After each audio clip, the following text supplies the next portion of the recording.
87% chance of winning re-election, according to the Socionomic Institute. Going back 200 years, they say, back to the George Washington days, they found 16 times in U.S. history when an incumbent president ran for re-election with a stock market up more than 20% in the preceding 3 years. Now, in 14 of those 16 times, the incumbent has won re-election, a success rate of 87%. Now, of course, there were exceptions, two of them notably George H.W. Bush, 1992, stock market was up 38% in the previous 3 years. John Adams in 1800, despite the fact the value of capital in U.S. charter banks back then were up 30% in the previous 5 years. And the stock market is an indicator, they say, of social mood, according to this research group. Even though the stock market wasn't established, you didn't have the Dow Jones until 1896, but you had public investments traded as early as 1792, and you could gauge the social mood. And you're looking at me like I'm just going to say, how was 1792? I right? knew you were going to say that. I just knew it. I wasn't going to go there because I knew it was too predictable. You're going to say something like, you remember John Adams, don't you, Stuart? Or the horse and buggy days.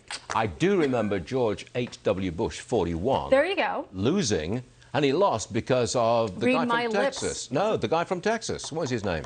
Oh, Ross Perot. Perot. Ross Yes. Perot. He But I took was thinking 19% of the vote. But also Took it right. taxes. He said, read my lips, no new taxes. That's not what lost him the election. Oh, come on. Ross Perot.